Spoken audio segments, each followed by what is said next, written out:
गायत्री महामंत्र से परम पूज्य गुरुदेव को प्रणाम कर। ओम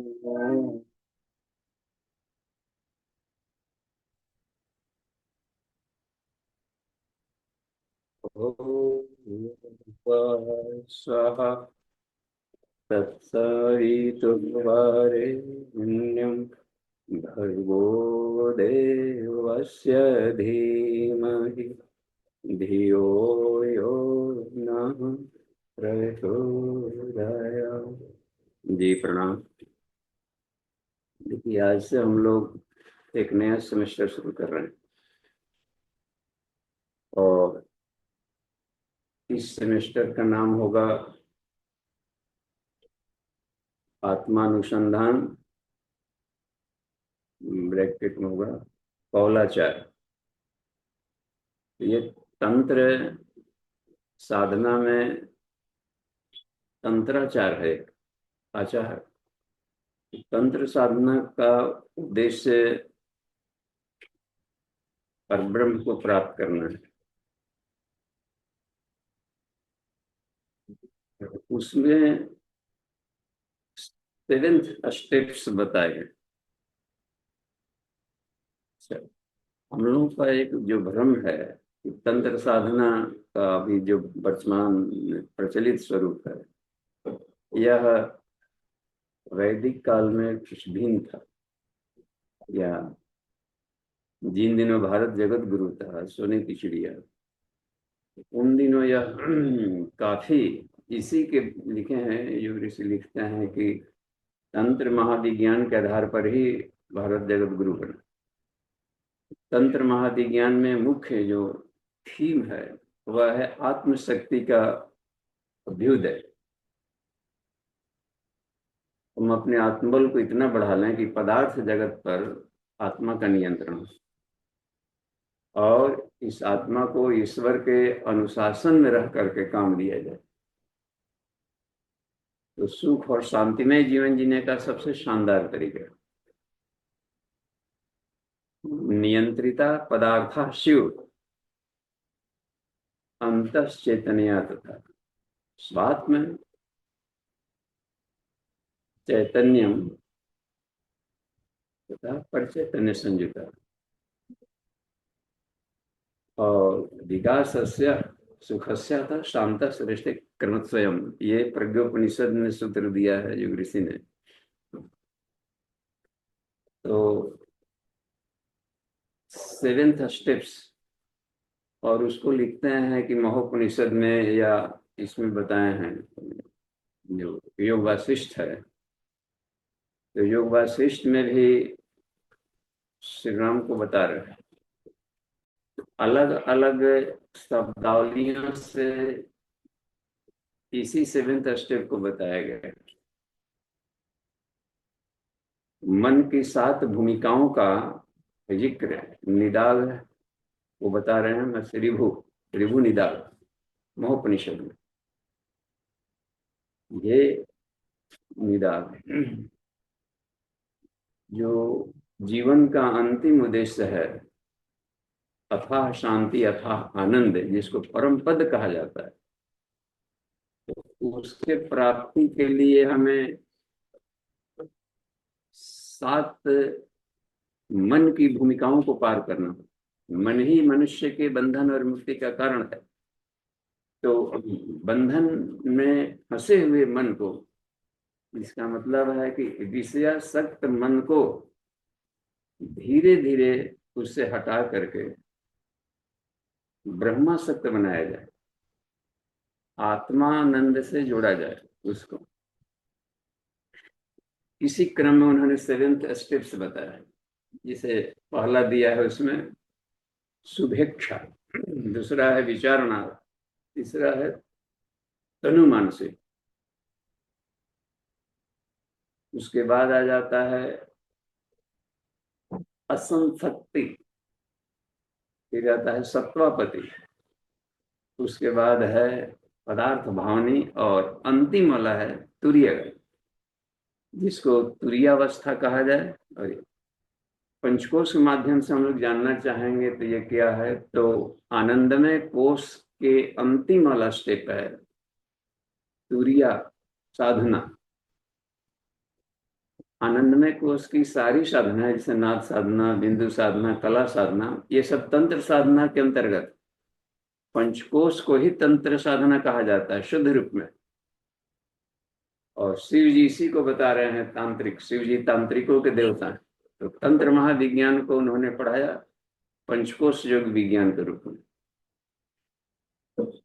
और यस्तु योगीश्वरोहितान पंचकोशानुवेदिते, इन्हीं 5 कोशों में ये 7 स्टेप्स आ जाते हैं। 7 शरीर, 5 कोश तो हैं लेकिन 7 शरीर है। तो अंतिम शरीर की साधना कौलाचार्य में की जाती है। इसका मतलब है कि सबसे कठिन, जैसे से ऊपर उठते हैं हम लोग तो आसान नहीं, कठिन से कठिन सीढ़ी आती।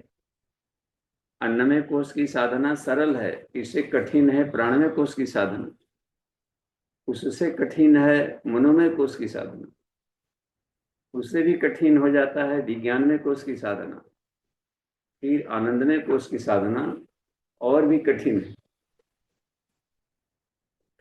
तो कठिन को सरल बनाने के लिए है पंचकोश साधना करके। यह धरती का सबसे सरल तरीका है कि हम इस तंत्र महाविज्ञान पर करें। तो पंचकोशों का ताल्लुक है कि हम चेतना के अत्यंत शुद्ध अवस्था को प्राप्त कर लें, तत्र प्रज्ञा ऋतंभरा। और उस अवस्था में जाएंगे तो भेद दृष्टि खत्म होती है। सेवेंथ बॉडी हम लोग चक्रों के हिसाब से लें तो 1 साल के साधना क्रम चलेगा, यह सेमेस्टर साल भर का होगा। और यह अंतिम है, कुंडलिनी साइंस का कहें, तंत्र महाविज्ञान का कहा जाए, या पंचकोश का अंतिम चरण कहा जाए, या साधना के योग साधना का सबसे अंतिम चरण, तो उसको रखा गया है 1 वर्ष के लिए। इस नवरात्रि सत्र बीता तो नवरात्रि सत्र में परीक्षा होता है, एग्जाम होता है कि अब तक के जो इतने हम लोग सेमेस्टर हुए उसमें हम कहाँ तक पहुँचे, कहाँ तक पकड़ बने। अब आज से शुरू हो रहा है अंतिम सेमेस्टर हम लोग का है, 10 वर्ष का सिलेबस जो तैयार किया गया कुछ गुरुदेव के बताए हुए निर्देश के आधार पर। उन्होंने बताया कि 10 वर्ष का यह कोर्स है, 2-2 घंटा भी समय आदमी लगावे तो एक सामान्य साधक भी पहुंच जाएगा आत्मा के करीब। तो आत्मा के करीब पहुंचने का मतलब है यहाँ पर बताए हैं कि वो आज्ञा चक्र में पहुंचना। आज्ञा चक्र से सहस्रार चक्र की ये यात्रा है। प्रथम वर्ष हम लोग मान सकते हैं मूलाधार चक्र की से शुरू किए जाए, दूसरे वर्ष को हम लोग माने स्वादिष्ठान चक्र, तीसरा वर्ष को माने मणिपुर चक्र। इसमें तो ये एक एक सेमिस्टर बन गई, जिसको हम लोग कह देते हैं तंत्र महाविज्ञान में, कुंडलिनी साइंस में। तो ये सप्तम आचार कौलाचार का मतलब होता है कि आज्ञा चक्र से सहस्रार चक्र की यात्रा, ये अब आ गई। तो जब प्रचलन प्रचलन में है कि कौलाचार को तो हम लोग देख लेते हैं कहीं कहीं कोई कोई हड्डी पहने हुए है, कंकाल लगाए हुए, या स्मशान पर है, या वही व्यक्ति मुकुट पहन करके राज सिंहासन पर बैठा है, वही व्यक्ति बिल्कुल एक पुजारी की तरह भी पवित्र स्थान पर है, तो कहीं भेद दृष्टि नहीं रहती।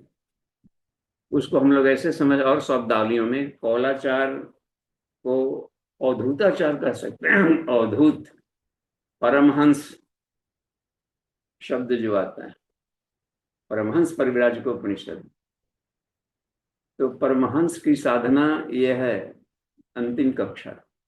अवधूत की साधना, दत्तात्रेय अवधूतों के गुरु हैं, तो एक तरीके से एक दत्तात्रेय की साधना है। तंत्र शब्द से हम लोग कभी उससे भयभीत न हो, सबसे सॉफ्ट, सबसे पवित्र, तो यानी इस पृथ्वी की पवित्रतम साधना को तंत्र साधना कहा गया। तंत्र का संबंध सीधे चित्त शक्ति से है। उसमें लिखे हैं कहीं, एक जगह हमने आपको पीछे भी कक्षाओं में उसको दिखाए थे, वाङ्मय 15 का है, सावित्री कुंडली तंत्र में। उसमें तंत्र का सीधा संबंध है चेतना शक्ति से, और पंचकोश साधना विशुद्ध तंत्र साधना है। तो पंचकोश साधना का उद्देश्य है, तंत्र साधना का उद्देश्य है कि पांचों कोषों को पार करते हुए इन कोषों के पार हम चले जाएं, आत्म साक्षात्कार करें। एक एक कोष को पार करते करते हम आत्म साक्षात्कार को, ईश्वर साक्षात्कार को प्राप्त करना। तो और तीव्र गति से जाए। तंत्र साधना होता है तीव्र तीव्र गति से, एक्सेलेटेड। युगों युगों की साधना को 10 वर्ष में समेटने की प्रक्रिया। वायुवान मार्ग होता है, नहीं होता है कि पिपीली का मार्ग, चींटियों की तरह रेंग करके चलना, तो उसमें लग जाते हैं। तो साधनाओं में होता है, तंत्र साधना को उद्देश्य है कि विहंगम मार्ग, जल्दी से हम पहुंचे और निरापद ढंग से पहुंचे। कहीं होता है कि जल्दी से जाएंगे तो एक्सीडेंट की संभावना है। जल्दी से जाने में हर साधना में दुर्घटना नहीं होती। कुछ ऐसी भी साधनाएं हैं कि बिल्कुल निरापद, बिल्कुल जल्दी वहां पहुंचा जाए, वह है पंचकोश साधना। तो पंचकोश साधना को ही विशुद्ध तंत्र साधना कहा गया। तंत्र साधना नाम रखते हैं यदि पूज्य गुरुदेव, तो लगेगा कि एक क्या सिखाने लगे, सबको तांत्रिक बनाने लगे तंत्र साधना। तो तंत्र साधना शब्द जो कि इन दिनों बड़ा भ्रामक हो गया है, इसलिए जो वैदिक शब्दावली में था उन्होंने सीधे पंचकोश साधना रखा। और पंचकोश साधना के नाम से उपनिषदों में पहले से ये पंचकोश क्या है प्रश्न पूछ रहे हैं ऋषिगण। तैत्तिरीय उपनिषद में पंचकोश, पंचकोश की इसमें 2 बहुत ही बड़े हैं, उसमें चैप्टर ही है, ब्रह्मानंद वल्ली, भृगुवल्ली, एंग्लोपनिषद में और भी जगह उसमें पंचकोशों की जानकारी दी गई है। तस्याम हृण्य कोशा स्वर्गो ज्योतिषाग्र, धरती पर स्वर्ग का अवतरण करना है, मनुष्य में देवत्व का उदय लाना है, तो फिर यौगिक क्रियाएं क्या की जाए उसमें। तो उसमें है गायत्री कुछ स्तरीय साधना, पंचकोशी साधना, कुंडलिनी जागरण। कुंडलिनी जागरण को भी पंचकोश साधना में, विज्ञान में, कोश में ग्रंथि भेदन के रूप में ले लिया गया। तो इसको कुंडलिनी साधना का एक नाम है कौलाचार की साधना। तो कौल क्यों कह दिया, तो कहा कि कु शब्द है, पृथ्वी शब्द से लिया जाता है कु, और ल शब्द से उसमें लिया जाता है लीन। पृथ्व्याम यदि विलीयते, यानी मूलाधार चक्र जहां पर विलीन होता है, पृथ्वी तत्व मूलाधार चक्र में विलीन हुई, प्रतिनिधित्व है, मूल आधार है वो। तो मूलाधार चक्र को कुल कह दिया, ठीक है। और वहां पर शक्ति है, देखिए शक्ति का स्थान मूलाधार चक्र, कुंडलिनी साइंस, प्राण का केंद्र है वो। और सहस्रार को कहा जाता है अकुल, कुल प्लस अकुल, कुल और अकुल मिलकर के कौल बना, यानी कि सहस्रार में स्थित शिव, कुंडलिनी में स्थित शक्ति, तो शिव और शक्ति के मिलन की प्रक्रिया को कौल साधना कहेंगे। इतना स्पष्ट हमें जानकारी होनी चाहिए कि कौलाचार कोई अनाप शनाप साधना नहीं है। यह विशुद्ध रूप से कुंडलिनी साइंस में मूलाधार चक्र को सहस्रार चक्र में विलीन कर देने की साधना है। ये अंतिम है। अब देखिए, ईश्वर भाव संवेदना भी है, ज्ञान के रूप में, भाव संवेदना के रूप में, प्रखर प्रज्ञा सजल श्रद्धा, और इसका केंद्र है सहस्रार। सहस्रार में सजल श्रद्धा, प्रखर प्रज्ञा, और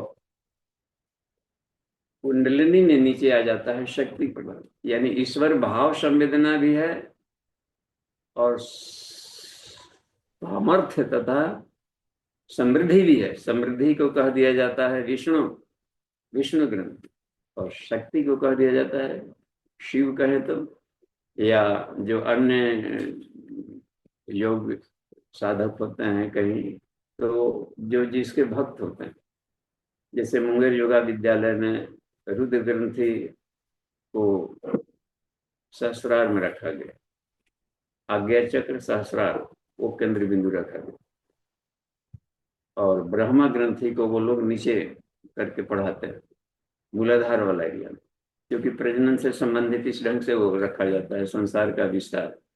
युग ऋषि ने इसको रखा है ब्रह्मा ग्रंथि को मस्तिष्क मध्य में। यहाँ ब्रह्मा का शब्द ब्रह्म ज्ञान है, तो किस भाव से किस शब्दों के भीतर में हम देखें तो देवी देवताओं के नाम को न लेकर सीधे रखा जाए कि ज्ञान का केंद्र और शक्ति का केंद्र। तो ये वैज्ञानिक तरीका होगा समझने का, इसमें कहीं पर कंफ्यूजन नहीं होगी। तो वो एक तरीका हमें देखें कि ज्ञान को इसमें लाना चाहिए। ऊर्जा को ज्ञान से जोड़ना, ऊर्जा हो गया करने, करनी माने कार्य, सत्कर्म परायणता, क्रिएटिविटी, और ज्ञान का रह गया कि क्रिएटिविटी क्यों हम काम करें, तो काम क्यों, काम शांति और आनंद के लिए। हमारे कोई भी क्रियाकलाप हो, कोई भी कामनाएं होती हों, तो शांति और आनंद के लिए होता है। अच्छा, और शांति और आनंद का उद्गम कहाँ से है, तो ब्रह्म ब्रह्म ब्रह्म कहा जाता है या आत्मा कहा जाता है। आत्मा इसका ईश्वर के एक नाम से ओम, ये आत्मा ब्रह्म, आनंद में शांति में, ईश्वर का क्या गुण, आनंद में है और शांति में। शांताकारम भुजग सैनम, भुजग सैनम को भुजग कहा जाता है, सहस्र फण फैलाए शेष नाग को। तो एक शांतिमय आनंदमय अवस्था सहस्रार चक्र के जागरण से मिलेगी। तो ये समझा जा सकता है इसमें कि हम ये सहस्रार चक्र के जागरण की साधना, कौलाचार की साधना, कहीं भी संशय हो तो बिल्कुल हमें अभी की कक्षा में स्पष्ट हो जाना है आगे। कौल शब्द से कोई घृणित और कोई विकार जैसी बात नहीं, अत्यंत शुद्धतम पवित्रतम, यानी साधना का सबसे शिरोमणि सबसे अंतिम कक्षा है ये कौलाचार। तो सेवेंथ बॉडी में भी उसको रखा, जैसे कि फिजिकल बॉडी हुआ एक वाला, तो उसके लिए तो हम लोग का वेदाचार शुरू किया, अपना मैनर्स को पहले हम ठीक करें, संसार में शरीर को ये करें। वैष्णवाचार था, उसमें जाकर बात थी, तो ये दूसरे वाले शरीर की साधना थी। वेदाचार, वैष्णवाचार, शैवाचार, फिर था दक्षिणाचार, दक्षिणाचार में शक्ति की साधना थी। उसके बाद में आया था वामाचार, वामाचार में आ गया था कि उसमें हम जड़ जड़ के रूप में भी देखें, ईश्वर को सिर्फ चेतना में ही न देखें। ईश्वर जब सर्वव्यापी है तो वहां से शुरू हो गया। अब ये थोड़ा सा उल्टा जैसा लगा, ये थोड़ा कठिन है कि जड़ में हम चेतन को कैसे देखें। जब जड़ में चेतना को देखने की कला आ गई तो समझिए कि अध्यात्म की कक्षा आ गई। यही अंतर है। ये अध्यात्मवादी का क्या मतलब किया जाए, ये भौतिकवादी है। अध्यात्मवादी यानी जड़ के साथ भी चेतनात्मक व्यवहार करते हैं। हे कुदाल, आपको उषा के हाथों से, अश्विनी कुमार के भुजाओं से आपको ग्रहण करते हैं। तो ये जड़ के भीतर में चेतना। हे पर्वत, देखिए, अब जलधि जड़ा, वहां राम जी को कहा जा रहा है कि जलधि जड़ा। अब जड़ के सामने प्रेयर क्या करना, कि वहां पर एक प्रश्न उठता है कि भगवान श्री राम वहां पर देखिए सारा ज्ञान है, गुरुकुल से सारी शिक्षा भी पा लिया है, अब देखिए अब निकल पड़े हैं, अब युद्ध के लिए अंतिम चरण में जा रहे हैं, लंका विजय पर। तो जड़ से हम प्रेयर क्या करें, लग रहा है ना जी पानी से प्रेयर करें, तो अजूबा लग रहा है वैज्ञानिक ढंग से देखने में।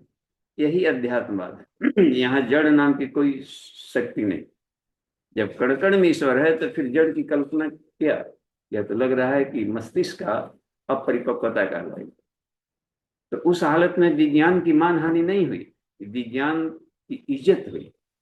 कि हमारे यानी पदार्थ विज्ञान को भी ईश्वर मानना, ये तो विज्ञान के लिए बल्ले बल्ले है।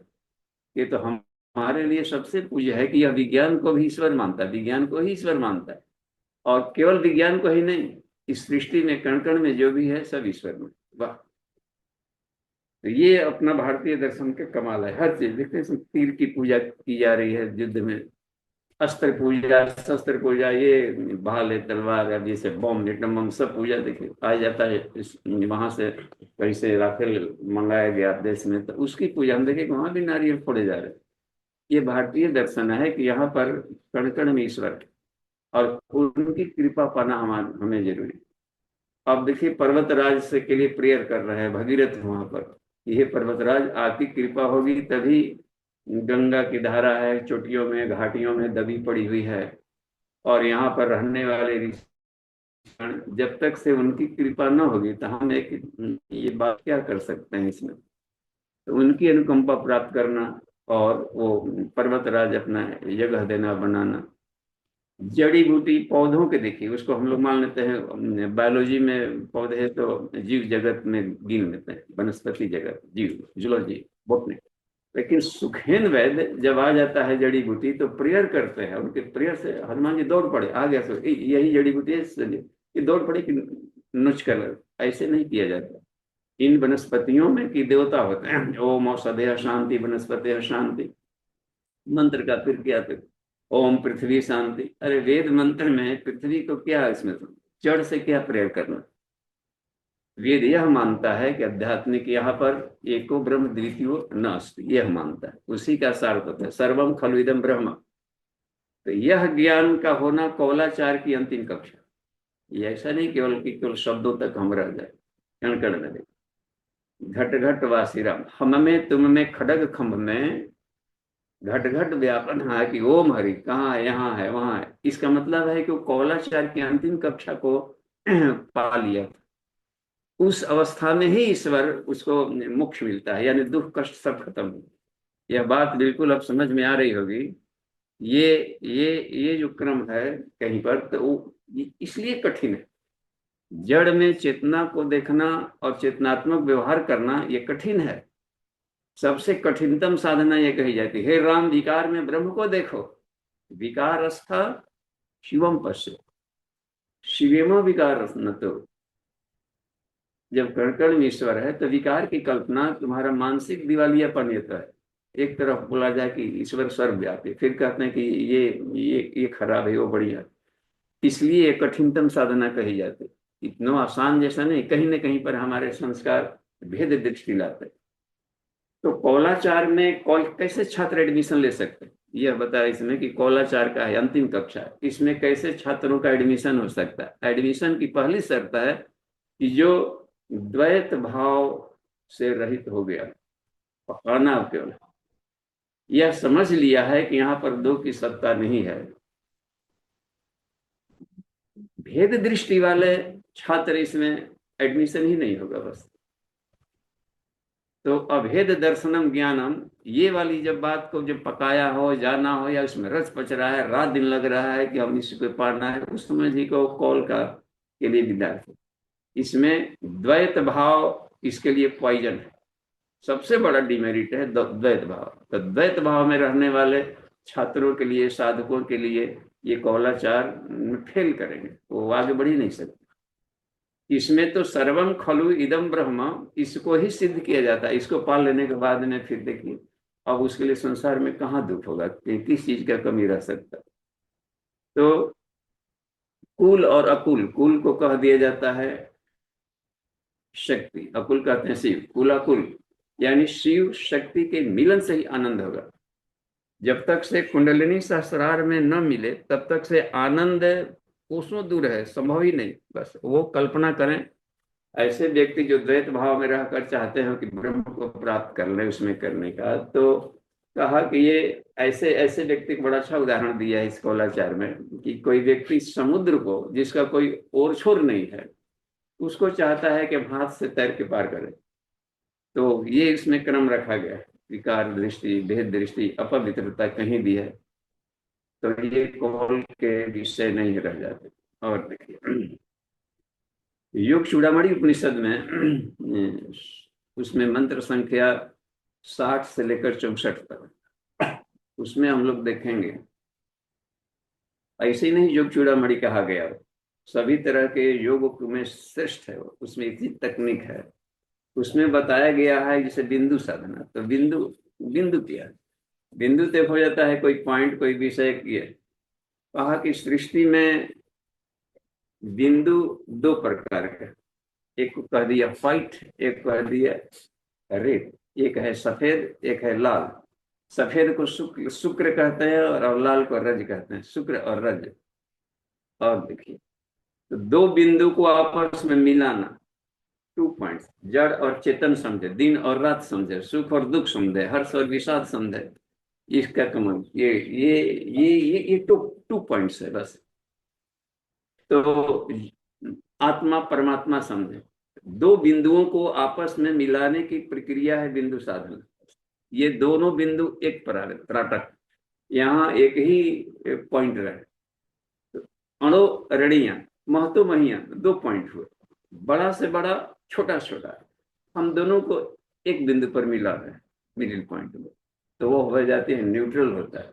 चुंबक में दो पोल, नॉर्थ पोल साउथ पोल, तो नॉर्थ पोल साउथ पोल के तरफ से जिसे हम चलते हैं, तो इसका साउथ पोल के मैग्नेटिज्म हाई है, अधिक है। नॉर्थ पोल वाला इसमें एक तरीके से रिसेसिव कर सकते हैं, ये डोमिनेंट है, वहां वो प्रभावी है, यहाँ ये प्रभावी है। मिडिल भी तो होगा, चुंबक के बीचों बीच में हम देखें वहां पर क्या बात बनती है, तो वहां पर एक नल पॉइंट है, न्यूट्रल पॉइंट, एक बात बन जाती है दोनों पर। वही लीवर का भी एक पॉइंट होता है जहां पर कोई भी चुंबकीय बल काम ना करे। देखिए, जो बच्चे पैदा होते हैं, हम लोग हर जगह इसको देख सकते हैं, एग्जाम्पल में सतैसा शब्द का एक प्रयोग करते हैं, ये सतैसा में लड़का आ गया, सतैसा में आ गया, ये मूल, मूल उसको मानते हैं, जड़। तो वहां पर सारी जड़ें, किसी भी पेड़ का जड़ है, वहां पर सारे वृक्ष वनस्पतियों के जितने शाखाएं हैं, पंचांग, एक बिंदु पर आते हैं, बीज, जड़, मूल, सारे सृष्टि का मूल ब्रह्म है। वहां से सारा सृष्टि निकला, विलीन हुआ समुद्र। तो उस केंद्र बिंदु में अपने आप को स्थापित करना, बिंदु साधना को ये समझना, ये कौल की बिंदु, इसलिए कठिन बनाता है, कहीं न कहीं पर द्वैत भाव परेशान कर देगा। तो ये सबसे कठिन है। और देखिए, ब्रह्मा कहा दिया गया है शुक्ल को, शुक्ल, या उसको हम कह सकते हैं चंद्र भी कहा गया है, शुक्ल। सफेद को चंद्रमा कह दिया गया और लाल को कह दिया सूर्य। एनर्जी की भी देते हैं, और लाल वही रेडिएशन है, और चंद्रमा लाल किरणें नहीं दे रहा है। तो एक व्हाइट और एक, तो यहाँ पर व्हाइट चंद्र स्थान सहस्रार को कह देते हैं, शांत के चलते, शांति में, आनंद में, प्रसन्नता वाला है, तो चंद्र स्थान वहां कह दिया। चंद्र नाड़ी उसको कह देते हैं। सूर्य नाड़ी कह देते हैं नाभि वाला एरिया, नीचे कंद, उसमें तीनों शामिल है, मूलाधार, स्वादिष्टान, मणिपुर, तीनों को मिला करके नाभि कंद हो गया। इसको ये एक तरीके से सेंटर कह सकते हैं इस बॉडी का। तो इस यहाँ पर ऊर्जा वाला क्षेत्र है, तो इसको लाल कहते हैं, एनर्जी, हीट, हीट होता है ना, इंफ्रारेड किरणें, लेजर वगैरह सब किरणें एकदम सीधे भस्म कर देता है। लेजर किरण निकाल करके शिव जी ने कामदेव को भस्म कर दिया, तो कामदेव यहाँ पर है। लेजर किरण का मतलब होता है उसका रूपांतरित करना, जो उच्छृंखल है सेक्स एनर्जी, इसको रूपांतरित कर दें कहाँ, देवत्व में करें, तो सेक्स क्या बन गया, देवता बन गया, तो काम देव। यह एक बात बनती है कि हमारा काम ऊर्जा देवत्व के संवर्धन में लगे। मनुष्य के में देवत्व के उदय में सेक्स एनर्जी यदि लगी, तो यह हमने इसका पूरा का पूरा सदुपयोग कर लिया इसी उद्देश्य के लिए। तो पंचकोश साधना में यही किया जाता है कि हमारे ये जो बिल्कुल आउटर लेयर में यह है कामना है, वह आउटर को तो व्यवस्थित करे ही, लेकिन भीतर के ऊर्जा में जाए, और उसका उद्देश्य था कि हम आनंदमय को उसको पार करें। इसमें अब देखिए क्या बता रहे हैं, इंदु उसमें कह दिया है ब्रह्मा इसमें, और रवि को कह दिया है शक्ति। इंदु ब्रह्मा, रवि शक्ति, रजह शक्ति, और उसमें शुक्र तो कह दिया है ब्रह्म। बिंदु रिंदु, बिंदु प्लस इंदु, बिंदु रिंदु, बिंदु रिंदु माने बिंदु को चंद्र कह दिया, बिंदु इंदु, रजो रवि, और इसको कहा सूर्य। उभयो संगमात एव प्राप्यते परमम पदम। ये योग चूड़ामणि में कहा कि दोनों को मिलाना परम पद को प्राप्त करना, यानी कुंडलिनी साधना से मूलाधार चक्र से हम सहस्रार चक्र में यदि मिलाते हैं शक्ति को, तो यह परम पद की प्राप्ति होती। इसी के लिए सब ये शुरू किया है, प्राणायाम की प्रक्रिया बताई गई है आगे। या 65वें सूत्र में आता है कि शोधलम, देखिए महामुद्रा की क्रिया का क्या उद्देश्य था।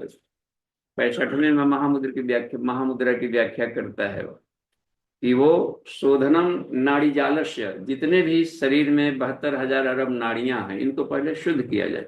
शुद्धिकरण के लिए प्राणायाम किए जाते हैं, पर कि पहले इसमें जितने हैं हर लेयर में उसको शुद्ध करें। प्राण, अन्नमय में प्राण भरा पड़ा है, प्राणमय में, मनोमय में, जहां भी है कचड़े हैं उसको पहले हम साफ करें। तो 72,000 नाड़ियां निकल करके हर एक चक्रों से निकल कर पूरे शरीर में जा रही हैं, शरीर से बाहर जा रही है, ब्रह्मांड में जा रही है। हमारी सोच है, विचार है, भावनाएं हैं, ये सब नाड़ियों के दौड़ने के तरीके हैं। दिख नहीं रहा, लेकिन विचार कहीं ना कहीं किसी खास व्यक्ति पर जा रहा है।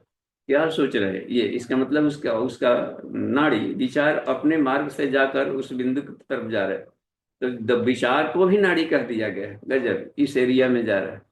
इसलिए इसका अनंत है, अनंत दिशाओं में चलते हैं विचार, थॉट। चित्त वृत्तियों का निरोध कर, तो चित्त की वृत्तियां क्या है, इसका मतलब होता है, इसकी वृत्ति है चिंतन वृत्ति। किस दिशा में भाग रहा है, कहाँ भाग रहा है, जहां भाग रहा है उसमें रितंभरा प्रज्ञा को देख रहा है कि नहीं, सत्य को देख रहा है कि नहीं, ईश्वर को देख रहा है कि नहीं। नहीं देख रहा है तो उसमें देखने की प्रक्रिया को प्रत्याहार कहा, बस उसमें देखें। तो ये क्रम उसमें रखा गया। तो शोधनम नाड़ी जालस्य, पहला काम हम करें, जैसे मान लें कि हम कौलाचार की साधना करना चाहते हैं और द्वैत भाव को मिटाना चाहते हैं, हर जगह ईश्वर को देखने की कला आ जाए, ईश्वर को सर्वव्यापी माने, इस पर दृढ़ निश्चय हो जाए कि यहाँ पर ईश्वर के सिवा दूसरा कोई सत्ता नहीं। तो उसमें महामुद्रा की क्रिया बहुत है, बहुत। सबसे हमें, हमको जैसे लगा, हम अपने प्रैक्टिकल के लिए बता रहे हैं कि सबसे कारगर यही साबित हुआ। इसको हमने देखा था, उसमें भी था, प्रसुप्ति से जागृति की ओर वाङ्मय है, जिसमें कि ये सब दिया गया है, जितने भी तरह के तपस्याएं हैं। कुंडलिनी जागरण का भी काफी उसमें बढ़िया से चित्रण है।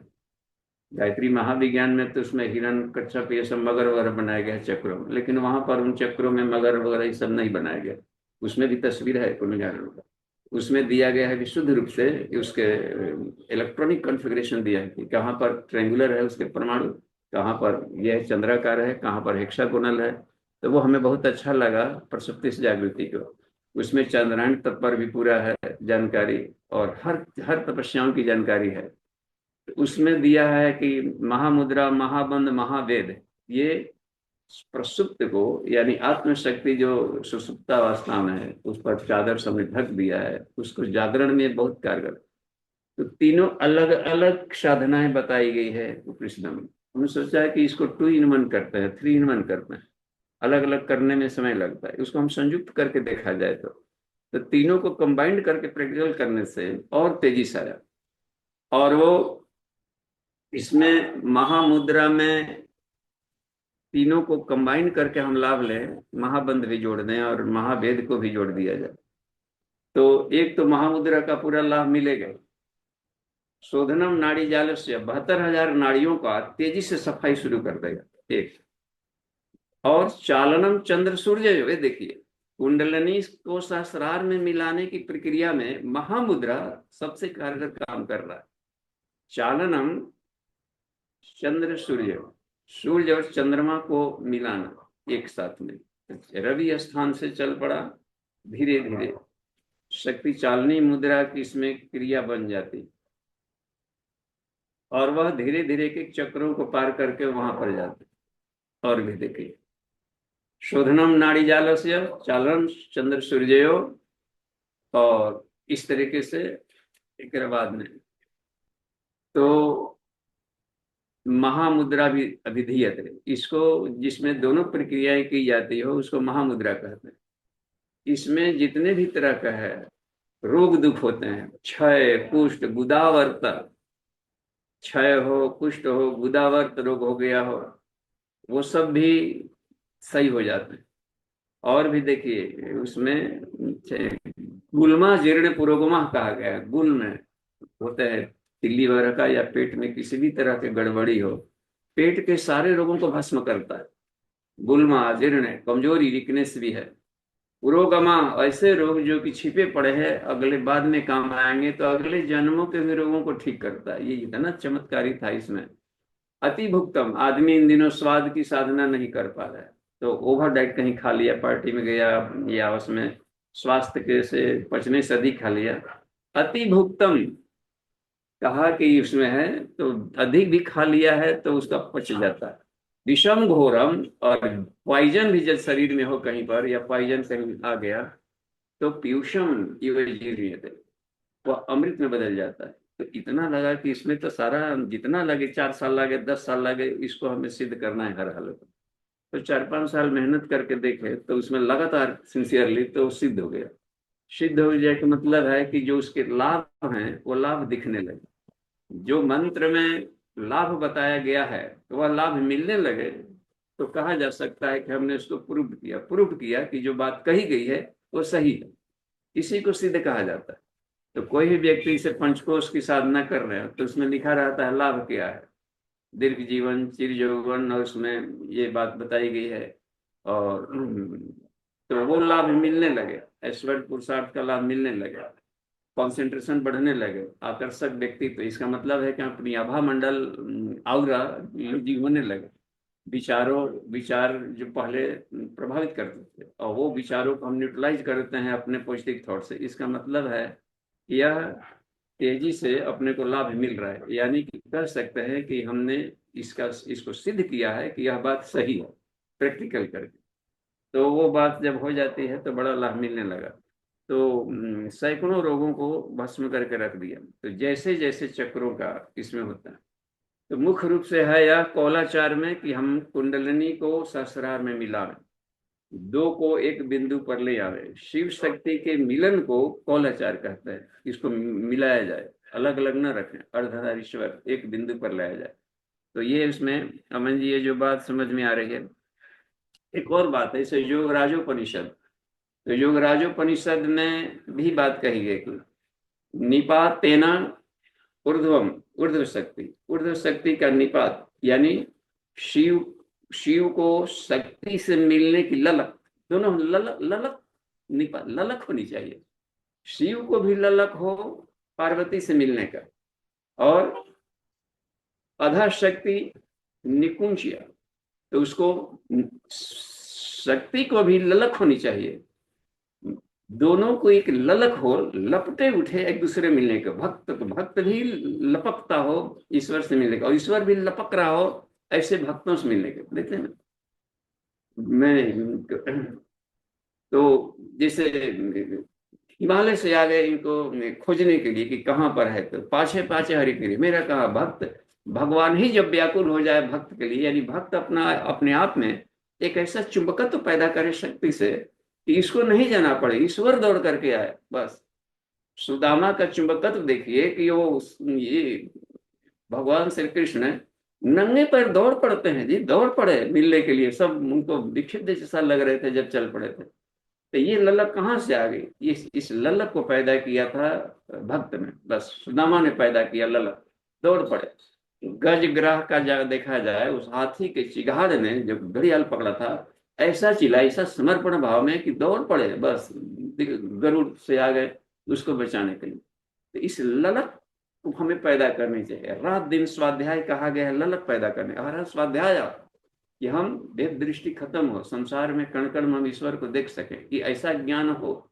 जब तक से ऐसा ज्ञान नहीं मिला है तो समझा जाना चाहिए कि हम अभी बुद्धिमान कर सकते हैं, या अभी तक से हम बुद्धिजीवी नहीं बन पाए इसमें करने, और वो वाली ज्ञान ही नहीं कहलाती। इन ज्ञानम, ज्ञान क्या? तो बता रहे हैं निरालम में कि वो संसार के सारे परिवर्तनशील वस्तुओं में एक ही अपरिवर्तनशील चेतन सत्ता दौड़ रही। ये जो द्वैत भाव दिखता है कि ये अलग है, ये अलग है, वो खराब है, जितने भी या बहुत जो दिखाई पड़ रहा है, इस ब्रह्म दृष्टि को ही अविद्या कहते हैं। अविद्या नाम की कोई अलग वस्तु नहीं है, शुद्ध ज्ञान का अभाव बस। जहां भी भेद दृष्टि दिख रही है अलग, तो समझिए कि इसी को विद्या कहते हैं। और ज्ञान ऐसा मिल जाए कि यह सिर्फ अवस्था परिवर्तन है और कहीं भी गैपिंग नहीं है, एक ही है, राई रत्ती भर भी अंतर ना हो, तो इस अवस्था को वहां पर कहा गया है कि ये कौल की परिपक्व अवस्था है। इसी अवस्था को परमहंस कहते हैं, इसी अवस्था को अद्भुत कहेंगे। और इसी को कहा गया है कि अब आनंद में आ गया, आनंद हम। तो एक एक चक्र, जैसे शक्ति चालनी मुद्रक की अभ्यास किए, शक्ति चालनी में हम लोग सिर्फ कॉन्ट्रैक्शन रिलैक्स, अकुंचन प्रकुंचन से बात नहीं है। वो तो एक अभ्यास किया जाता है कि हम मिलन विछुड़न, मंथन की प्रक्रिया है, मिलन विछुड़न, जैसे पिस्टन चलता है, मंथन मंथन मंथन, मिलन विछुड़न स्पार्किंग प्रोसेस है वो, कहीं भी करते हैं। तो नीचे से अब स्पार्किंग जैसे मान ले किया, लेकिन शक्ति को चलाना, कहाँ चलाना, मूलाधार से स्वादिष्ठान की तरफ चला के ले जाना, वहां भी पंखुड़ियों को खोलते हुए ऊपर चलाना। तो उसमें ज्ञान की जहां जरूरत है, जहां भी हम मेडिटेशन करते हैं चक्रों पर, तो कहा जाता है ऊर्ध्व शक्ति निपाते ना, वहां गया जिस चक्र को हमको जगाना है। अच्छा, नीचे से शक्तियों को कॉन्ट्रैक्ट करके वो भागे मत, ये भी उधर से थप, इसको इसको पीड़न शब्द का किया, थपकी शब्द का प्रयोग किया। और उसमें मध्य शक्ति को फैलाना, जब बॉल है उसमें हवा भरे हुए तो दोनों तरफ से दबाएंगे तो बीच वाला बॉल करेगा, तो इसी को कहा जाता है रेडिएशन। वहां हम लोग चाहें तो लंग वांग रंग जो जिस चक्रों को जगा रहे हैं, तो मूलाधार में लंग का वहां पर जैसे ही आकुंचन किया, कॉन्ट्रैक्ट किया, तो लंग शब्द का मन ही मन स्मरण कर सकता है कि यह ये ऊर्जा जो अक्ष मालिकों में लंग का होता है, शमन की प्रक्रिया या अग्नि वाली प्रक्रिया, यह ऊर्जा की प्रक्रिया निकल करके हमें एनर्जाइज कर रही है एक, प्लस इस अंतरिक्ष में इसको वह जा करके एकत्व को स्थापित कर रही है, सब अपने में, अपने को सब में, सबको अपने में। इस प्रक्रिया को विलयन विसर्जन मिलन की प्रक्रिया, ये कौलाचार की प्रक्रिया है। तो नहीं कि एक दिन के क्लास में बात बन जाए, लगातार जो अब तक से साधना करते हुए पहुंच गए हैं 91वें कोर्स में, उन्हें अब चाहिए कि हम अगली कक्षा में इससे कहीं अधिक गुना समय लगाएं।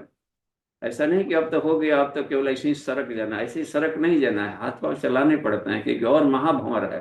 करीब पहुंच करके, दरवाजे पर जा करके पहुंच करके वहां के हाथ ही निकल गया, पूंछ अटक गया, पूंछ अटक गया तो क्या अटक गया।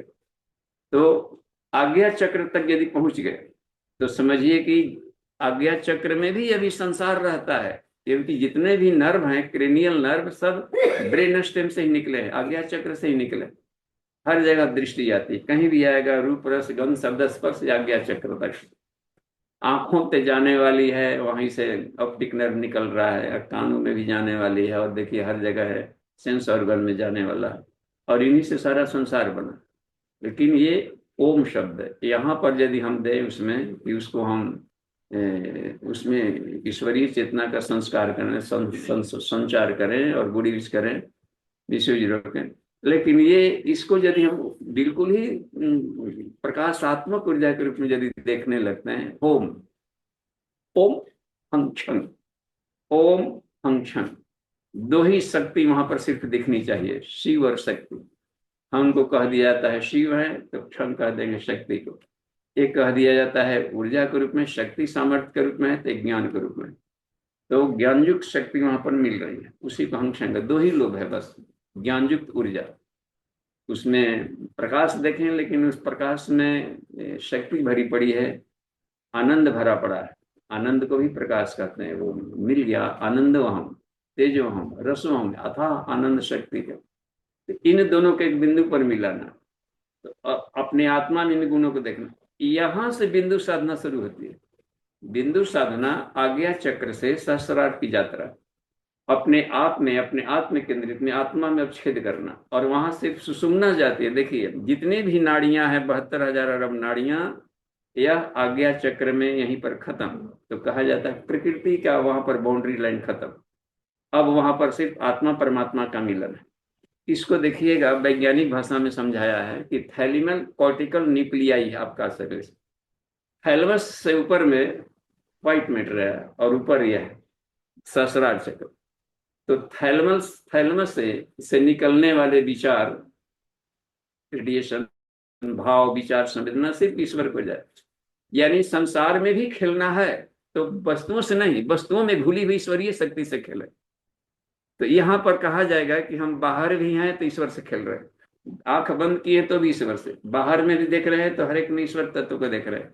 ये वाली एक बिंदु पर मिलन की साधना वहां पर बनती है, और उस बिंदु में ये आता है कि हम उनका एक मिलन है, तो एकत्व अद्वैत की स्थापना होती है। इसको माइजन, दो शब्दों का और प्रयोग किया पूज्य गुरुदेव ने, माइजन और न्यूट्रिनो के कण। वहां पर न्यूट्रिनो था, नीचे न्यूट्रिनो था पदार्थ के लिए, यहाँ पर न्यूट्रॉन न्यूट्रिनो का था। वहां न्यूट्रिनो का अर्थ होता है न्यूट्रल, उदासीन, उदासीन यानी सारे वस्तुओं में हम रहें लेकिन वस्तुओं में लिप्त ना हो, इसको वहां पर न्यूट्रिनो का, यानी निर्लिप्तता, कामना रहित, विषय रहित। तो इस तरीके से समग्र समर्पण ईश्वर के प्रति बन रही। और माइजन कहा गया है समर्पण को, चिपकाव को, अथाह आसक्ति हो ईश्वर के प्रति, अथाह चिपकाव, इधर उधर कहीं न देखें। तो यह बात वहां पर ले आती है माइजन न्यूट्रिनो के कणों से। बड़ा आनंद आता है सहस्त्रार चक्र की साधना में, कहीं भी आए, किसी भी जगह में कहीं भी दृष्टि जा रही हो, यद्यत पश्यति तत्सर्वमात्मेति, ये अज्ञा चक्र वाला काम कर रहा है ज्ञान वहां पर जाने में।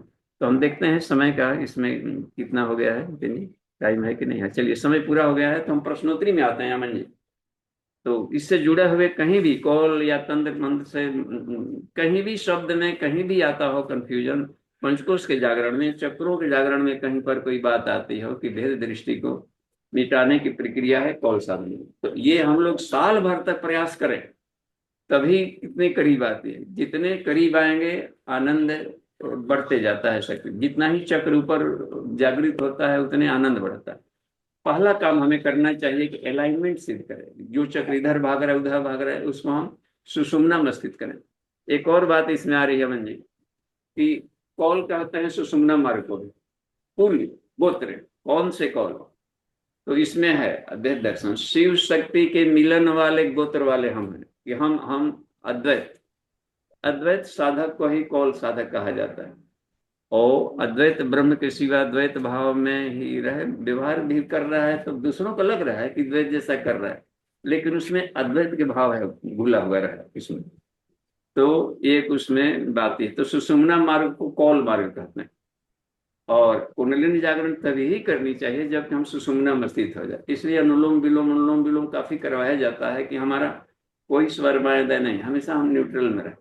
संसार में भी न्यूट्रल में रहते हुए हम व्यवहार कर सकते हैं। हे अर्जुन हमें स्मरण कर यानी सुषुम्ना मार्ग में रह तब युद्ध कर। बाकी सामान्य सैनिकों को कहा जाता है कि युद्ध भाव में रह तब कर, या कि नहीं तो युद्ध भाव में न रह, नहीं तो फिर शत्रु को मित्र नहीं समझ पाएगा, उसके साथ तुम एक मुलायम सर्जन की तरह व्यवहार नहीं करेगा, दया पूर्वक ऑपरेशन नहीं कर पाएगा, कुछ क्रूरता आ जाएगी तुम। वो सामान्य व्यक्तियों के लिए है कि उस भाव में कूद पड़ा है तो ऐसा कर रहा है। लेकिन जब भी रहते हैं देवता गण रहते हैं तो सुषुम्ना में रह करके संसार के सारे काम करता है, हमेशा अपने आप को अपने पद से कभी च्युत नहीं होते हैं। तो सुषुम्ना मार्ग को कहा जाता है कौल मार्ग। कौल मार्ग माने हमेशा ना समझे कहीं पर श्मशान, तो क्या घर क्या श्मशान, भेद दृष्टि हर हालत में खत्म ही करना, नहीं तो फिर कहे ईश्वर सर्वव्यापी नहीं। तो उस अवस्था को लाने में टफ है, इसलिए कहता है कि सबसे कड़ा हो जाता है, ऊपर वाली कक्षाएं कठिन होते जाती है कि कैसे मिलाएं। वो सब मन और बुद्धि और सब चेतना का खेल है जी। अमन जी कहीं पर कोई हैंडरेज हो तो बात कर सकते हैं, हमें दिख जी नहीं रहा प्रणाम है। बाबू जी। जी हाँ प्रणाम बाबू जी। जी प्रणाम। जी बाबू जी, कल रात से हमको परेशानी, ये आत्मा है क्या बाबू जी? न न जन्मता है न मरता है, और न करता है न करता है, तो फिर क्या है बाबू जी? आत्मा आकाश है, आकाश न जन्म लेता है न मरता है, आकाश को मरते किसी ने नहीं देखा। आकाश को आत्मा माने तो क्या दिक्कत पड़ रही है। नहीं, ये हम जानते नहीं बाबू जी, इसलिए आपसे पूछ रहे हैं बाबू जी। हाँ आकाश है, मन से भी बड़ा विशाल है। आप नहीं आकाश बने रहते तो आपके अपने खाली शरीर में पड़े रहते, फिर यहाँ तक आपकी भावनाएं पहुंच रही। इसका मतलब है आपका बॉडी खाली कहने भर का है कि एक हाड़ मांस में, यहाँ तक आपका शरीर, हमारे कष्ट से आपको कष्ट बढ़ जाए।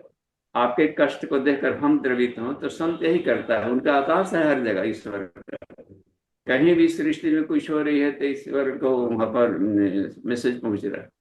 तो धीरे धीरे अपने आप को अशुद्धि कर लिए, इसलिए पता चलता है हम केवल हाड़ मांस में है, कहीं पार्टिकल में केवल आत्मा खोज रहे हैं। तो आदमी चिमटा से लेकर घूमते फिरेगा, उसको पकड़ा नहीं जा सकता। आत्मना आकाशो भवति, जो आकाश को भी उत्पन्न कर सकता हो।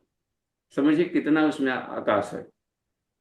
तो आकाश है, इसको चिताकाश कह दिया जाता है, और परमात्मा को चिदाकाश कह देते हैं, और भी शुद्ध आकाश।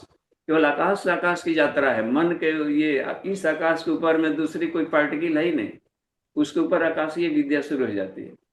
पृथ्वी जल अग्नि वायु आकाश, ये तो पदार्थ ही जब इसमें भरा है एक मैटर। अब इससे भी कोई सूक्ष्म, उसको मन कहते हैं। यानी मन भी एक आकाश है, और थोड़ा सा पारदर्शी है। बुद्धि और पतला आकाश है जो मन के भीतर में घुला हुआ है। प्राण और भी सूक्ष्म आकाश है जो कि सारे बुद्धि में घुला हुआ है, जिस मन में है। और प्राण से भी सूक्ष्म होता है आत्मा, जो कि उसके भीतर में भी आकाश की तरह घुला है। और परमात्मा आत्मा के आकाश के भीतर में भी वो घुला हो, यानी हर जगह उसी आकाश में सब तैर रहे हैं। अवक्षेपण है सिर्फ, थोड़ा थोड़ा धूमिल आकाश, थोड़ा और धूमिल आकाश।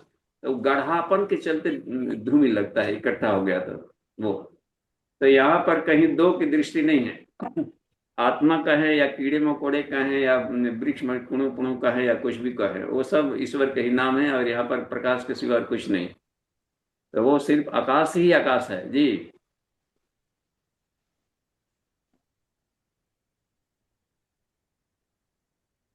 तो क्या बाबूजी, वो जब हम ध्यान करते या साधना करते हैं तो जो आकाश तत्व, जो प्रकाश दिखाई देता है, तो उसको क्या समझे बाबूजी? हाँ, आकाश में प्रकाश अलग दिख रहा है, आकाश अलग दिख रहा है, तो समझिए कभी दो है, दो की सत्ता दिख रही। प्रकाश ही, आकाश ही थोड़ा सा इकट्ठा हो गया है तो ये प्रकाश बन गया। ऐसा ही प्रकाश हर जगह। जैसे ही हम सोचेंगे कि मैं की जहां कल्पना की है, तो छोटे सूर्य के रूप में हो जाएगा वो। जी। जहां मैं शब्द आया कि ध्यान करें अपने आप को, तो फिर वहां पर एक छोटे सूर्य के रूप में आपको ध्यान, अंगुष्ठ मात्र एवं पुरुषा, एक छोटा सूर्य।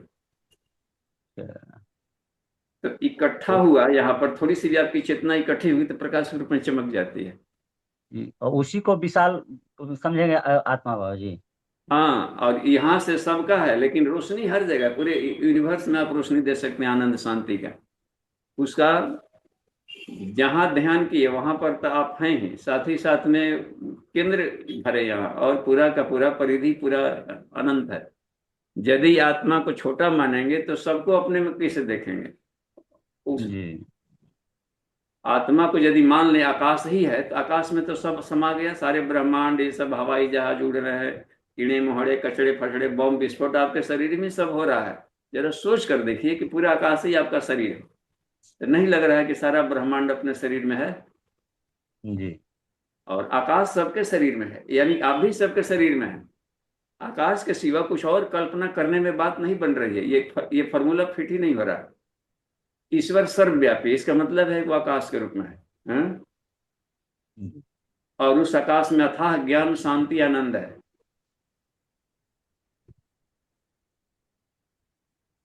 जी। जी बाबूजी, ठीक है बाबूजी। धन्यवाद इसलिए बाबूजी। देखिए, ऊपर की कक्षाएं कठिन होती जाएगी, तो इसमें छूट इसलिए दे दी जाती है कि कक्षा दोबारा ये होगा नहीं। तो बाद में जो शिक्षक क्लास ले आपके, तो ये कुछ कुछ जल्दी समझ में आवे, तो छूट दी जाती है कि सभी कक्षा के लोग जो न्यूली एडमिशन हैं वो भी क्लास में भाग लें। अब पीएचडी स्कॉलर्स हैं जो, उनके लिए तेजी से काम करेगा यह ज्ञान। वो एक लाइन कहने पर 10 लाइन आगे समझ जाते होंगे। जी जी। तो देखिए, तो ठीक है। हमारे स्क्रीन हैंडेज है, तो उनको खोलिए, हमारे स्क्रीन में नहीं आ रहा है आज, चूंकि यहाँ पर हम लोग बाहर हैं, चित्रकूट में अभी हम लोग हैं जी। बाबूजी प्रणाम। जी प्रणाम। सभी साधकों को प्रणाम। बाबूजी, क्लास में बीच में आया कि सतैसा मतलब मूल, तो ये मूल और सतैसा बिंदु साधना का क्या, कौन सा क्षेत्र है या कुछ थोड़ा बोले थे बाबूजी, थोड़ा सा और डिस्कस करिए। हाँ देखिए, उस ये इंटरप्रिटेशन के क्रम में आ गया, वैसे तो उसमें विचार चलते रहते हैं, फिर तो वो आ गया, इसलिए आ गया कि मूल का मतलब होता है कि जैसे कि दो, ये आ गया नक्षत्र कुछ ऐसे होते हैं कि वहां पर दो ये बन जाती है, क्या बोलते हैं कि राशियां हैं जिसको हम कहें, या वो वहां पर जो चल पड़ा, देखिए 12 राशियां हैं, ठीक। राशि होगी 12, और सूर्य की गति हर 30 डिग्री पर एक एक बदलते जा रहा है, तो 12 360 डिग्री में दौड़ रहा है, तो 12 हो गई राशियां, ठीक। और उसमें ये बन जाते हैं, क्या बोलते हैं कि इस राशि, और नक्षत्रों की संख्या हो गई है 27। 27 नक्षत्र, और हर एक के 4 4 चरण बन रहे हैं, तो 108। तो उसमें देखिए, तो 12 में 12 का भाग दीजिए 108 में, तो 92 से, तो 9 9 पड़ा पड़ा। तो 9 चरण के बाद में आप देखेंगे कि एक नया राशि शुरू हो रहा है। तो जहां पर दो राशियों का मिलन हो, वहां पर यदि ये बन गया है, कोई लड़का जन्म ले लिया है न्यूट्रल में, तो उसमें एक बात मिलती कि ये खत्म हुआ और नया चरण शुरू हो रहा है। एक पूरा का पूरा नक्षत्र के चारों चरण जहां पर समाप्त होते हैं, बाकी में है कि एक चरण इसमें है तो 3 चरण उसमें है, 2 इसमें है तो 2 उसमें है, एक इसमें आ गई, 3 इसमें आ गया तो एक उसमें आ गया, तो कहीं ना कहीं जड़ें आपस में उलझी हुई है, एक दूसरे पर प्रभाव है। लेकिन जैसे कि रेवती नक्षत्र में आते ही वो सारे चरण पूरे हो जाते हैं, रेवती के चारों वहां पर पूरा हो जाएगा, फिर अश्विनी के बिल्कुल फ्रेश शुरू होता है, तो दोनों के मिलन बिंदु को मूल कहेंगे, न्यूट्रल, वहां न्यूट्रल गियर है।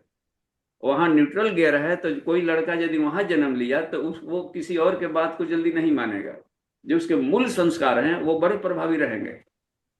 वो मान ली कि मंत्रित्व पद वाला उसको उसको है कि उसके संस्कार में कोई पाएगा, वो अनपढ़ है या कैसा, वो मंत्री बन ही जाएगा, वो उसको कोई रुकेगा ही नहीं, कितनों दबाएंगे, संत महात्मा वाला है। अच्छा, यदि वह दुष्ट संस्कार लेकर के आया है, तो वो भी यदि शास्त्र प्रवचन वर्ग की बात को जल्दी नहीं मानेगा, और वो अपना अपने ढंग की दुष्टता दिखाएगा। तो इसलिए वहां पर ध्यान दिया जाता है कि यदि अच्छे संस्कार हैं तो उसको और मदद किया जाए बढ़ने में, और यदि सचमुच में घातक संस्कार लेकर के आया है, तब तो उसके लिए, उसी के लिए फिर 27,000 इसमें जप किया जाता है गायत्री महामंत्र का, और भी 1100 मंत्र जप कर लिया जाता है महामृत्युंजय का, फिर जाकर के उतनी आहुतियां दी जाती है, उसके शतांश में रुद्राभिषेक किया जाता है।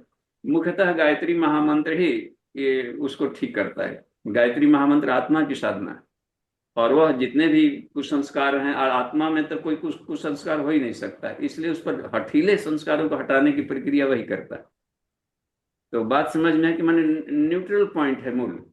तो हर जाकर के आएगा तो 6 नक्षत्रों में आएगा, एक रेवती और अश्विनी के बीचों बीच में आएगा वो, तो रेवती वाला भी जन्म लिया तो कह दिया जाता है कि मूल का उसमें हिस्सा है, कि थोड़ा सा इसका और उसके दाह के बीच में है वो, नॉर्थ साउथ। या फिर जाकर अश्विनी में उधर मघा भी हो जाता है, श्लेष आकर उधर ज्येष्ठा और मूल, ये दोनों बनते हैं, दोनों के बीच में आएंगे न्यूट्रल वाला।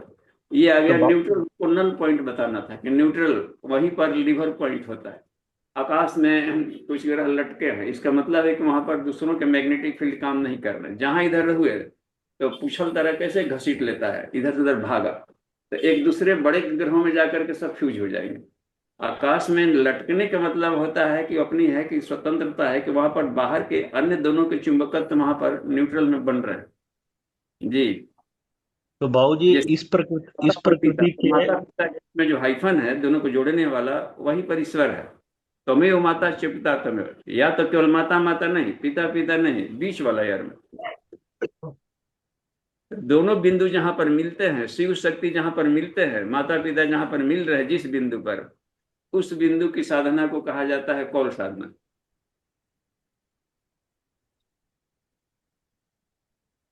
तो बाबूजी यदि इस प्रकृति का जो बच्चा या जो पुरुष जन्म लिया है, तो उसको ठीक कैसे करने, साधना द्वारा ही ना, दूसरा तो कोई रास्ता नहीं। हाँ, अब गोद में अभी है, न्यूली बोर्न है, अपने से कुछ नहीं कर पा रहा, अभी तो संस्कार उसके दबे पड़े, जैसे जैसे होश आएगा तैसे तैसे वो बीज बीज वृक्ष में बदलेगा। तो माता पिता ही जप करेंगे उसके लिए। तो 27वें दिन फिर वही नक्षत्र आ जाता है, तो उसी दिन से 1,000 भी प्रतिदिन करे तो उसमें 27,000 जप हो जाएगा।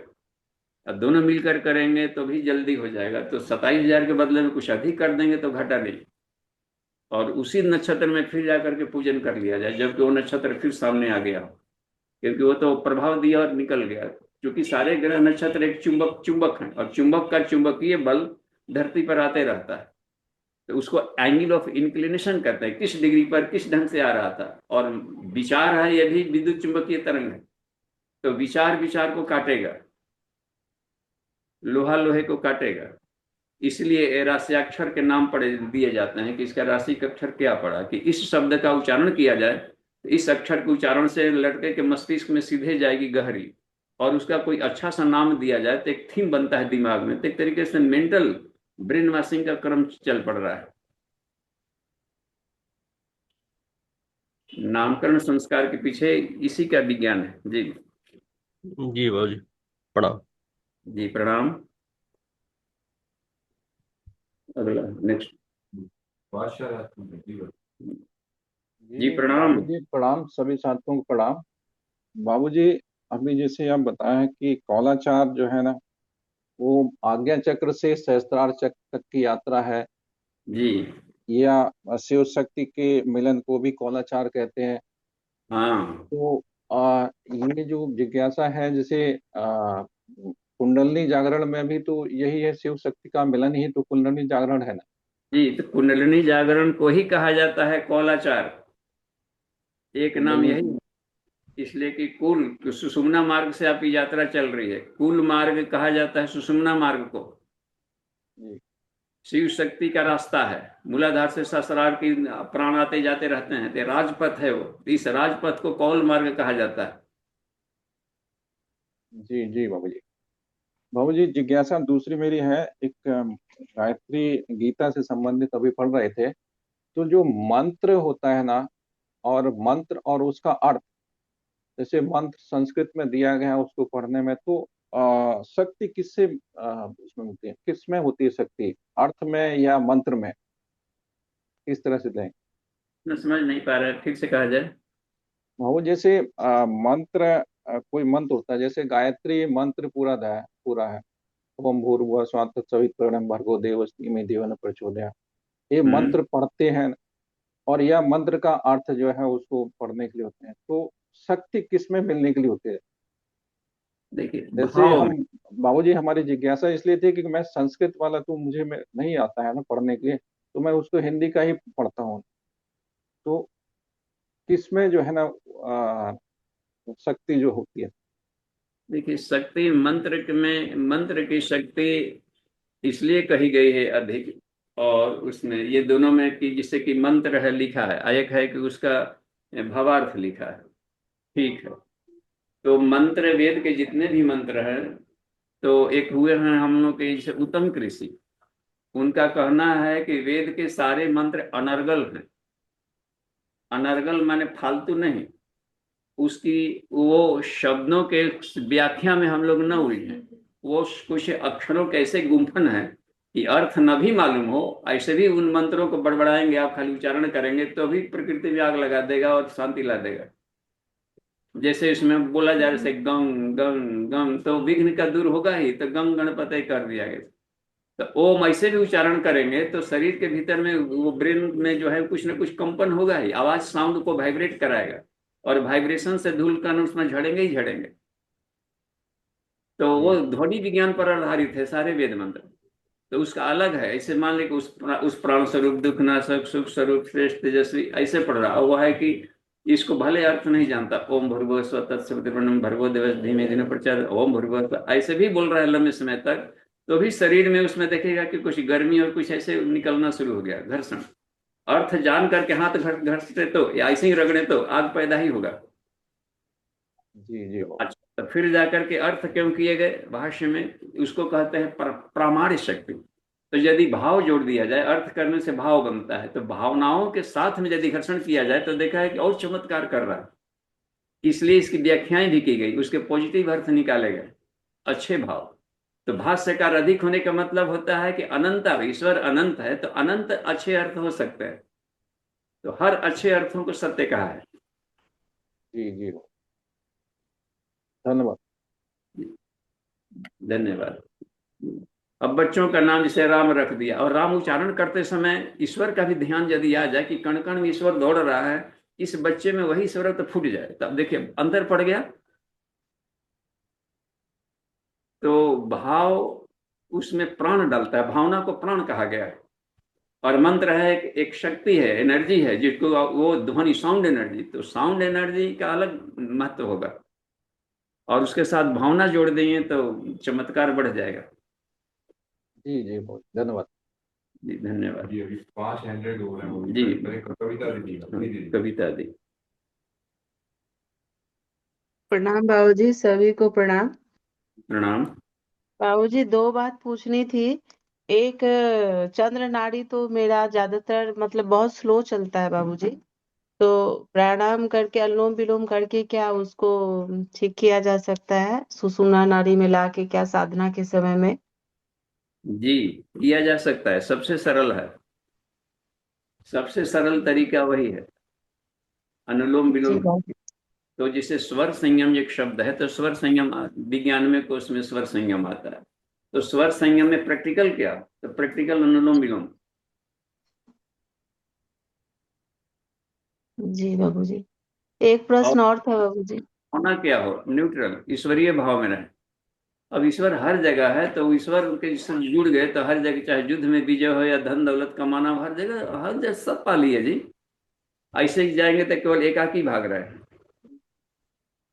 तो सुषुम्ना में असुरत्व नहीं, असुर नहीं प्रवेश करता है, वो तो जो सूर में सूर मिलाएंगे वही जाएंगे।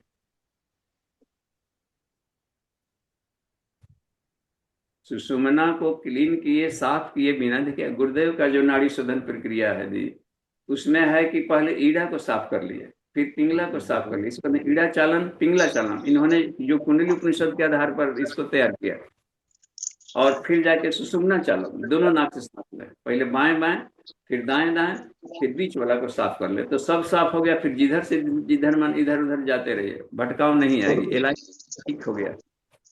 अच्छा, या फिर जाकर के बाएं से दाएं या दाएं से बाएं किए तो भी जाकर के बात बन रही है। अपने को जो सरल पड़े उसको करें। जी बाबूजी।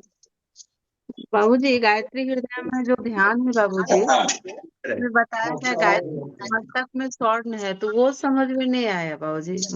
ललाट में रुद्र, ये तो ठीक है, ये सब समझ में आ रहा है, लेकिन गायत्री के मस्तक में स्वर्ण का ध्यान, ये क्या है बाबूजी? गायत्री के मस्तक में स्वर्ण गायत्री के मस्तक में स्वर्ण, ललाट में रुद्र, भावों में मेघ, जो बताया गया है ध्यान का माध्यम गायत्री हृदय में बाबूजी, वो स्वर्ण क्या है ये समझ में नहीं आ रहा हाँ वो स्वर्ग है, स्वर्ग, मस्तक स्वर्ग है, और उसी में मूर्धनी ब्रह्मा, उसमें दिए गायत्री हृदय में दिया हुआ है कि मूर्धनी ब्रह्मा सिखायाम विष्णु, स्वर्ग में ये सब रहते हैं, मतलब मेरु पर्वत वाला स्वर्ण, वहां पर भी उधर सुबह में जो धूप आती है, मेरु पर्वत लगता है कि सोना के पहाड़ है सब, तो वो है वहां पर, वो लक्ष्मी, सारी विद्याएं, कीर्ति शांति तृप्ति तुष्टि शांति सब है स्वर्ग में, तो उसको स्वर्ग समझिए, स्वर्ग में सब कुछ रहता है, मस्तिष्क ही स्वर्ग है, इस शरीर का मस्तिष्क स्वर्ग है, और पृथ्वी लेंगे तो पृथ्वी का हिमालय स्वर्ग है, हिमालय वाला एरिया सब स्वर्ग कहलाता है। और समाजों में यदि हम गिनते हैं, जिस समाज में सभ्य सुसंस्कृत लोग रहते हैं उस समाज को स्वर्ग कहेंगे, सुवर्ग स्वर्ग जी, जहां पर श्रेष्ठता है उसी की घनीभूत अवस्था को स्वर्ग कहा जाता है। दिमाग में भी तरह तरह के विचार उछल कूद मचा रहे हैं, तो जो श्रेष्ठ विचारों का जिनके दिमाग में आवास कर रहा है, तो ऐसे मस्तिष्क को स्वर्ग कहा जाएगा। तो उसमें मूर्धनि शिखायाम विष्णु, मूर्धनि ब्रह्मा, रुद्रो ललाटे चक्षुषो चंद्रादित्यो दिया गया, उसमें नसिको वायु देवतम कर्णो शुक्र बृहस्पति, देखते हैं दंत पंक्तो अश्विनी, अश्विनो उभय संध्या चौष्ठ, दोनों होठों में दोनों संध्याएं ब्रह्म मुहूर्त वाली देखी जाए, जिह्वा तो सरस्वती। अब लग गया ना कि कण कण में ईश्वर को हम देखें तो शरीर को भगवान का मंदिर मानेंगे, तो मंदिर में ये सर्वदेव मंदिर है शरीर, तो इसमें साफ जाहिर है कि जो ऐसा मानेंगे वो गलत खान पान डाल ही नहीं सकते मंदिर में, शरीर में वो डालेंगे जिससे देवता पुष्ट होते हैं, वैसा ही विचार, वैसा ही भाव, वैसी क्रियाकलाप, वैसे ही रहन सहन अपनाएंगे। जी जी बाबूजी, प्रणाम बाबूजी, सभी को प्रणाम। जी प्रणाम। जी अगला बीके पांडे जी का जी। बाबूजी प्रणाम। जी प्रणाम। बाबूजी, जैसे मुंडकोपनिषद में दिया है हम्म कि जो वन में निवास करते हुए हम्म तब साधना करते हुए हम्म श्रद्धा युक्त जीवन जीते हुए, हम्म तो ये तो समझ में आ रहा है कि वन में निवास तब साधना श्रद्धा युक्त जीवन, लेकिन एक दिया कि भिक्षाटन करते हुए संतोषी जीवन जीते हैं। भिक्षाटन का मतलब क्या? भिक्षाटन का मतलब हुआ कि समाज के लिए अपने आप को होम दिए। जी जी कुछ भी मिल गया आपको स्वेच्छा से, जी जी सुख वृत्ति, जी तो बाबूजी। उसमें मांगने की प्रक्रिया नहीं। जैसे कि इन्होंने बौद्ध भिक्षुक इन्होंने चला दिया था कि बहुत ही भिक्षामदेह, उसमें मांगे जाते थे गुरुकुलों के लिए। तो गुरुकुलों के लिए बड़े काम के लिए मांग सकते हैं, लेकिन जी अपने भोजन के लिए हम आप मांग नहीं सकते। तो अब जी लोक सेवा काम कर रहे हैं, किसी पर घंटों है, तो सामने वाला इतना मूर्ख थोड़े है कि कहेगा कि हम खाली खा के आते हैं महात्मा जी, अब लकड़ी के महात्मा है बैठे रहिए। वो भी तो कुछ न कुछ खाने पीने की व्यवस्था कर ही देगा। जी जी अपनी फरमाइश न रखना। जी। भिक्षाटन का मतलब फरमाइश न रखना। हाँ, अब जो मिल गया उसी में अब ना घो नहीं सिकोड़ना, एक तो फ्री में मिला है। जी ठीक बाबूजी, प्रणाम। तो उसका कीमत नहीं, ज्ञान का चूंकि कीमत नहीं होता, इसलिए संत मांगता नहीं कि जो मांग सारा अपना राजपाट भी दे देगा तो भी उसका एक अंश के बराबर नहीं हुआ, तो कैसे मांगे कि हमारे माल इतना में बिकेगा। जी आध्यात्मिक नहीं है। तब वो उसकी वो आपको खाली शरीर को सर्वाइवल के लिए जीवित रहे, बस। जी बाबूजी। इसमें निर्वाह भर के लिए अपनी आवश्यकताएं केवल रख रहा है, तो इसी में केवल कोपिन कमंडल यही लेके चलते थे लोग। जी बाबूजी। अब चूंकि बदल गया है, अब पहले जाड़ा से बचने के लिए लकड़ी जला लिया, दुखी कर लिया, अब जानबूझ के लकड़ी जलाए, तब गुरुदेव कहा कि कंबल उसे सस्ता पड़ेगा। ठीक बाबूजी, प्रणाम। जी प्रणाम। जी आशा जी। जी प्रणाम। प्रणाम पिताजी। प्रणाम। सभी छात्रों को प्रणाम पिताजी। अभी जो क्लास में आप बताए अंत में कि जो ये कौलाचार में तो सब चक्रों पे ध्यान ही का है, मूलाधार से सहस्रार चक्र की यात्रा।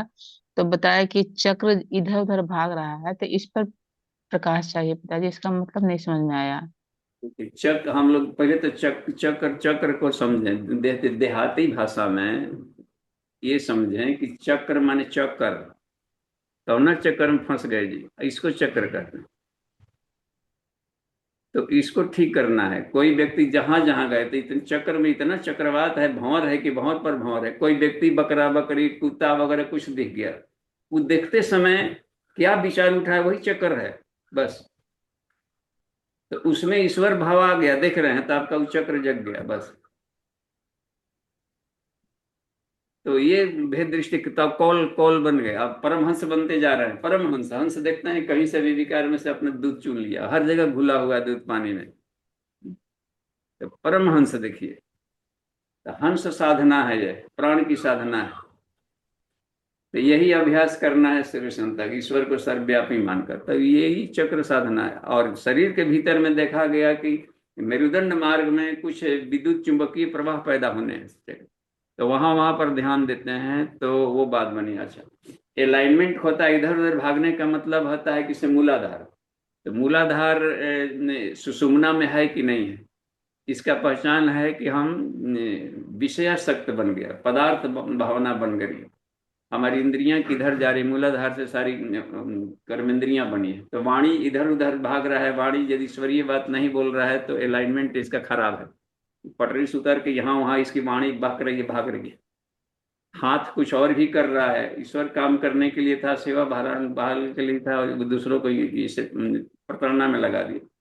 पैर गमन करने के लिए था, उस दिशा में नहीं जा रहा है। तो सब ईश्वरीय कार्य में लगने का मतलब होता है कि सुषुम्ना में चल पड़ा, अपने संसाधनों को लगाना।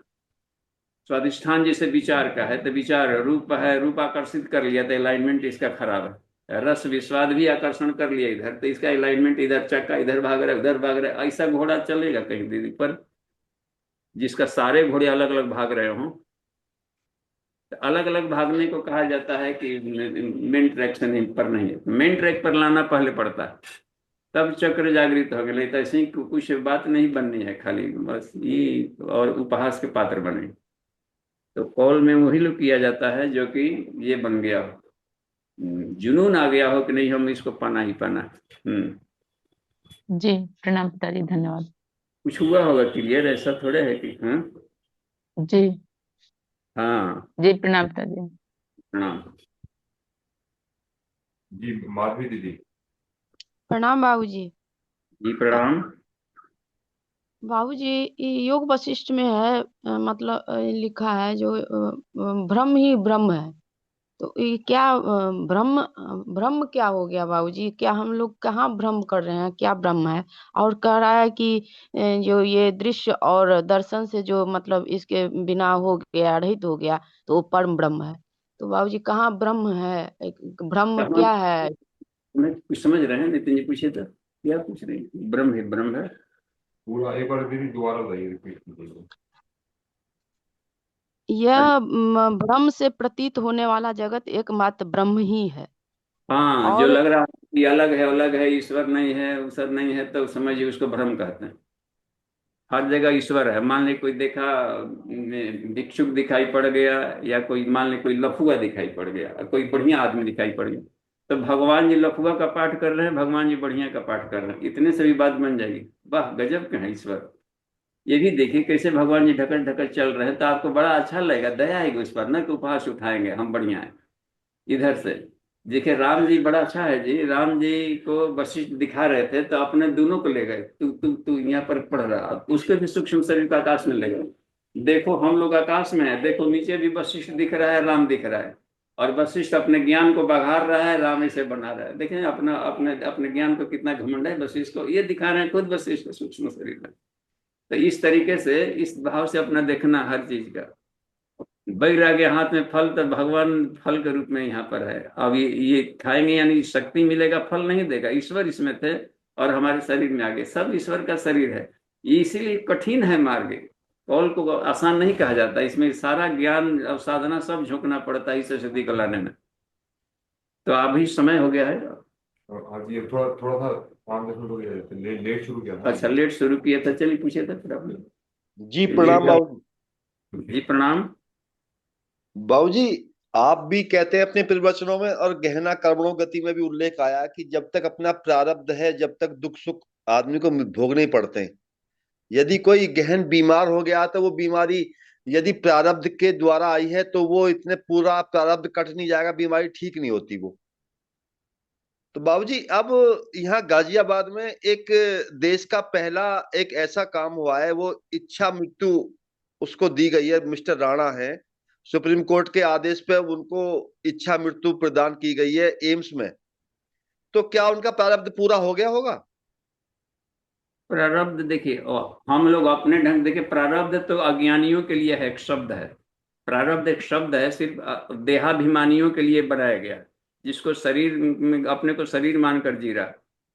आत्मा मानकर जिएगा तो संसार जो भी हमने काम किया है संसार में, शरीर से, मन से, बुद्धि से, तो इसका उधर से रिएक्शन आएगा, तो मन के लिए तक ही आएगा। और हम मन है ही नहीं, आत्मा है, तो हमको क्या प्रारब्ध से लेना देना? आत्मा को जो छू ही नहीं सकता है, तो जो आत्म भाव में रहता है, जो शरीर करना है, तो उस अवस्था वाला साधक तो जोगाग्नि, जैसे कि भारती जी को हम कह सकते हैं कि वो उसको सुसाइड भी कह सकते हैं। आप जितने लोग जो पैदा करके आग जला, अपने आप को आग में बदल दिया, और वायुभूत हो गए थे जब शंकराचार्य को उन्होंने मंडन मिश्र को दिया, तो अनेकों ऋषि हुए हैं जो कि योगाग्नि पैदा कर लिया अपने बॉडी से। तो इस पदार्थ को पदार्थ के रूप में ही मानते हैं, ऊर्जा के रूप में, इसको शून्य मानते हैं। तो उस अवस्था में ये बात कहीं से बन सकती है। तो भारतीय दर्शन तो आत्मा को केवल शाश्वत मानता है, बाकी सारे संसार को प्राकृतिक मानता है। बाबूजी, जिसको जिसको ये इच्छा मृत्यु प्रदान की गई है, वो सब शरीर भाव में ही है, सांसारिक भाव में है।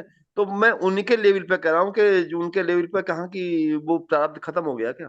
कुछ है, लेकिन जो जज है वो ये तर्क तथ्य वाले हैं, और वो भाव निर्भर करता है। मान ली कि कोई सुसाइड कर रहा हो, मैं कह रहा कि योगाग्नि कर रहा हूं, तो उनको मृत्यु फिर कठोपनिषद वाला उसमें फॉर्मूला लग, ईशावास्यों में अगर ते प्रत्याभिगच्छन्ति, जो शरीर को 100 वर्ष जीने की तू कामना कर, है ना, कुर्बन नेवा कर्माणि जिजीविषाम, 100 वर्ष तक काम करते हुए जीने की कामना कर, क्योंकि हमने शरीर बनाया है, हम अपने काम के लिए बनाए, तो हमारा काम करेगा, संसार को हमारे काम में सहयोग करेगा।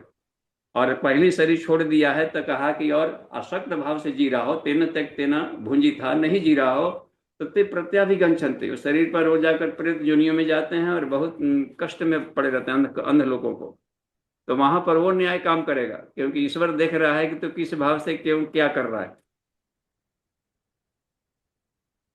जी जी जी। जी। तो ठीक है बाबू जी।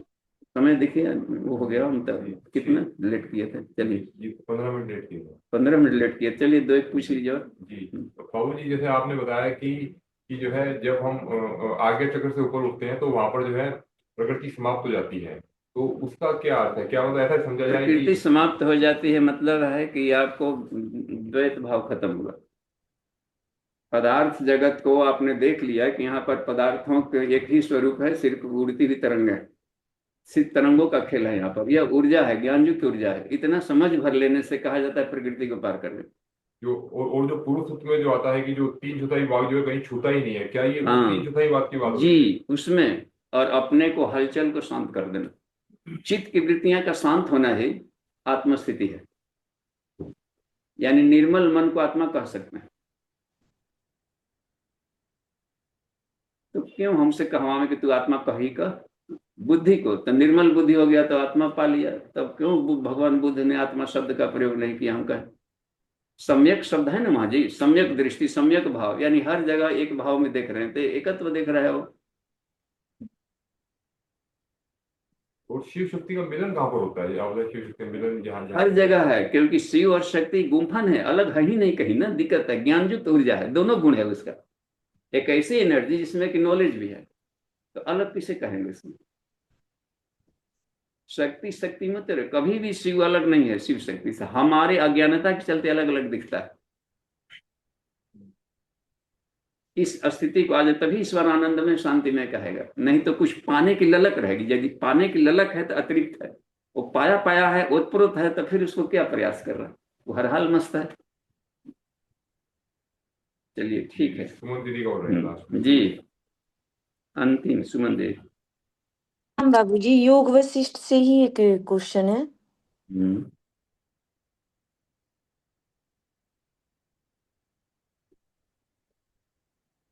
जी प्रणाम बाबूजी। योग वशिष्ठ में ही है कि हृदय कमल में ना 6 कमल चक्रों का कमल है और 62,000 नाड़ी। तो हम लोग जो पढ़े हैं मूलाधार चक्र में 72,000 नाड़ी है, तो जब वो ऊपर की ओर जाएगी तो 62,000 कैसे होगी? वो तो हाँ, हम योग चूड़ामणि उपनिषद में भी पढ़ रहे हैं कि मुख्य 72 नाड़ियां, उसमें भी 10 नाड़ियां मुख्य है, तो 72,000 से 72 फिर 10, लेकिन योग वशिष्ठ बोल रहा है 62,000 नाड़ियां हृदय कमल में है। तो यहाँ हृदय कमल का क्या सेंस है, मुझे नहीं समझ में आ रहा है थोड़ा। हाँ, तो जैसे मान लीजिए कि को हृदय कमल अनाहत चक्र को यदि मान लें, तो उसमें हर ऋषि लोग उसको ऐसा नहीं कि 62 में ही बांट करके सबको 62 भाग में पढ़ा दिया। तो संख्याओं में हमें न जाए, वो उसका अपने पढ़ने पढ़ाने की अपनी शैली है। कोई कह दिया कि अष्ट कमल है, आठ आठ आठ पंखुड़ियां हैं, कोई कह देगा मूलाधार में, तो इसका मतलब है कि वो अष्टधा प्रकृति को ही बोल रहा है। तो उसमें हम ये ये बन जाती है कि वो उतने पूरी समग्रता को इस ढंग से देख रहे हैं वो ऋषि, वो उनका अपना अपना एंगल ऑफ विजन है। तो हर ऋषि का पढ़ाने की शैली अपनी होती है। तो फिर हृदय कमल में कितना चक्र, मतलब इजी कौन होगा, इजीएस्ट वे? में ये है जिसे हम लोग देखते हैं मेडिकली एनाटॉमिकली करके, तो सारे सब में एक दूसरे से जुड़े हैं। देखते हैं जिससे गैंग्लियोनिक सीरीज बनता है दोनों से, तो सब तो एक दूसरे से जुड़े हुए हैं, तो सबका सब जगह पहुंच है। जैसे मान लीजिए कि यहाँ पर मूलाधार है, अब मूलाधार पृथ्वी है और पृथ्वी से ब्रेन बना है, तभी ना उसको ब्रेन का ऑपरेशन हो रहा है, ट्यूमर निकाल रहे हैं। तो जहां भी कोई विजिबल ऑब्जेक्ट बन गया है तो इसका सब पृथ्वी तत्व है, तो पहुंच तो हर जगह है ना पूरा कार्य क्षेत्र में। लेकिन सेंटर पॉइंट तो एक ही मानेंगे ना बाबूजी, और जैसे आज्ञा चक्र में ओम देख रहे हैं। जी, तो आज्ञा चक्र मान लें कि उसकी वहां पर सघनता है उस जगह पर, उस तरह के एनर्जी का। तो जैसे हवा हवा से प्राण ले रहा है, तो साफ जाए कि फेफड़े वाला एरिया में वहां पर है, वहां पर आएगा, क्योंकि वहां फेफड़ा यंत्र है। तो हवा से काम लेना है तो वहां पर ध्यान करने के बाद बन जा रही। लेकिन ज्ञान वाला एरिया काम कर रहा है यहाँ पर, तो वहां पर ब्रेन वाला एरिया में, वहां पर उस ऊर्जा को ज्ञान के रूप में देखना है तो ब्रेन वाला एरिया में देखें, क्योंकि वहीं से कंट्रोल हो रहा है सारा बॉडी का। अच्छा, ठीक एक डर्मेटोम्स होता है कि उस एरिया वाले नर्व फाइबर्स किस किस इलाके में जाते हैं, तो उस इलाकों को हमें लाभ देना होता है, तो प्राणिक हीलिंग करे तो, या रिकी करे तो, या ध्यान से करे तो, उस एरिया में ही मेडिटेशन करके वहां के हार्मोनल सिस्टम को एक्टिवेट किया जाता है नजदीकी चक्र से। ठीक है बाबूजी, समझ में आया कि मतलब अपना ऋषि का व्यू है, मुझे जो अच्छा लग रहा है हाँ, उस व्यू से हम देखें। हर कोई बाबूजी ये योग राजोपनिषद में आपने जो मंत्र बोला, ऊर्ध्व शक्ति निपातेन अधः शक्ति, लेकिन इसमें तो ललक वगैरह कुछ नहीं बोला, इसमें तो क्रिया बताया है कि ऊर्ध्व शक्ति। तो निपात का क्या मीनिंग दे रहा है कि ऊपर की ओर ले जाना है ना? निपाते माने ने वो मूलाधार की तरफ दौड़ रहा है, निपात माने गिरना। तो ऊर्ध्व शक्ति से नीचे जाएंगे? अब जाएंगे ना, आखिर ध्यान लगा रहे हैं मूलाधार में, तो आप सोचने की प्रक्रिया है मस्तिष्क में, और मेडिटेशन कर रहे हैं नीचे मूलाधार में, तो वो नीचे गया। कोई व्यक्ति कुआं में गिरा हुआ है तो उसे निकालना है तो कुआं में जाएंगे आप। हम्म। तो बाबूजी फिर बोलता है कि अधः शक्ति को संकुचित करने से मध्य की शक्ति को जागृत करना, मध्य तो फिर हार्ट सेंटर ही आ गया। वो मध्य नहीं, वो तो ठीक है, लेकिन ये हर चक्र में दोनों होगा, ऊपर वाला और नीचे वाला पॉइंट, हम्म उस दोनों को आपस में दबाएंगे तो बीच की पंखुड़ियां खुलेगी, जिससे रिले से होता है ना कई बार, इस तरीके से स्पार्क करना, ये हम्म तो हम्म। दबाएंगे तो अपने बल्ब साइड से निकलता है, तो वहां की पंखुड़ियां खुलती है, वो पंखुड़ियां खुलने के लिए बीज मंत्र होते हैं। तो वहां कहाँ जाएगा, वो मूलाधार में रहेगा या सहस्त्रार में खुलेगा या मूलाधार, मिडिल में? वहां की चारों पंखुड़ियां निकल करके मूलाधार एरिया में जितने ऑर्गन्स है उसको बिजली सप्लाई करेगा। ओके, तो यहाँ मध्य मतलब मूलाधार को ही बोल रहा है जहां हम हाँ, भेज रहे हैं। इधर उसी के मध्य में, वहीं उसी में दो पॉइंट कर दिया ऊपर नीचे, अपान प्राण करके, अपान प्राण का मिलन कर रहा है हर एक चक्र में, और पंखुड़ियां खुल रही है वहां पर, उसका जो बंद पंखुड़ियां है, यानी वहां से रेडिएशन निकलना शुरू हो गया, और वहां बॉडी को पहले ठीक करेगा, फिर यूनिवर्स में जाकर ठीक करेगा। वो पंखुड़ियां धीरे धीरे ऊपर की ओर भी खुलती हुई जाएगी तब? ऊर्जा जब भर जाएगा लबालब, तो एनर्जी अपने आप ऊपर जाने लगती है। जब तक वो नहीं ओपन होगा तब तक हम ऐसे ही दीनहीन हाँ, बन के जिएंगे। तो महीना के एक चक्र पर काम करें। ठीक है, धन्यवाद बाबूजी, प्रणाम बाबूजी। बस शांति पाठ। ओम